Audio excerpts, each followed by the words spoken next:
ऋग्वेद का मंत्र है ओम कन्यां बारवायति सोममपि सुता विदत अस्तम भरन्त ब्रवीदिन्द्राय सुनवै त्वा शुक्राय सुनवै त्वा।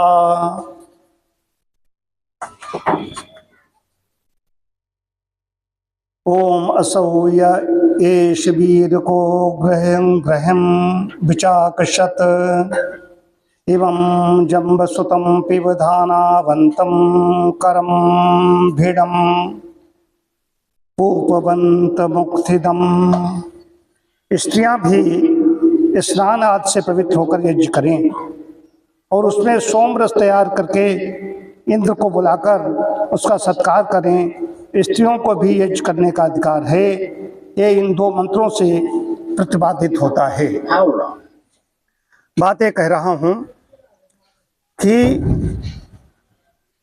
स्त्रियों और शूद्रों को वर्ण व्यवस्था में ब्राह्मण, क्षत्रिय, वैश्य और शूद्र, इनको कोई ज्ञान नहीं है, पढ़ाने पर पढ़ नहीं सकते, वो शूद्र बने। तो शूद्रों को भी यज्ञ से इससे वंचित नहीं रखा गया और स्त्रियों को भी नहीं।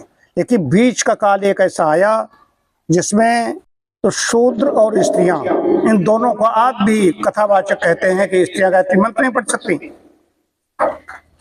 जो प्रक्षेप मनुस्मृति में लाए गए उसमें कहा गया कि स्त्रियां हैं, शूद्र हैं, उनको दूर रखा जाए इन सब चीजों से। वो प्रक्षेप है, वो प्रक्षिप्त है, इसलिए उन पर मनु के साथ में, मनुस्मृति के साथ में न्याय लोग कर रहे हैं, अज्ञानी लोग, उन्हें ज्ञान नहीं है। सारा वेद प्रतिपादित कर रहा है, वेद का साथ मनुस्मृति है और श्रुति है, वो स्मृति है। तो इसमें कहीं पर भी ये नहीं है कि स्त्रियों को, शूद्रों को कहीं पर भी दूर किया जाए। आहुतियां दें सारी मंत्रों को। यहाँ पर अपाला, घोषा, गार्गी, मैत्रेयी इतनी भी ऋषि हुई हैं, सब उन्होंने जो यज्ञ वही करेगा।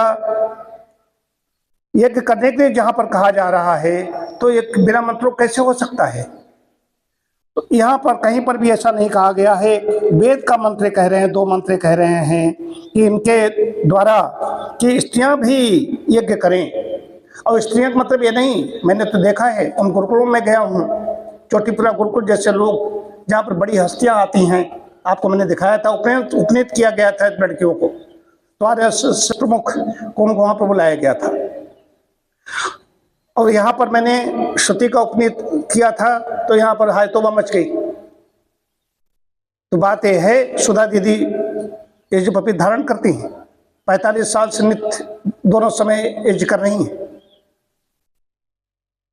तो स्त्रियों शुद्ध कहीं पर भी कोई इससे दूर नहीं रखा जा सकता, जो बिल्कुल मूढ़। अच्छा, दूसरी चीज इस पर क्या थी कि स्त्रियों के लिए ये बात आ गई और शूद्रों की बात आई थी। शुद्ध सेवा में थे तो भैया उनको अछूत कैसे माना जा सकता है?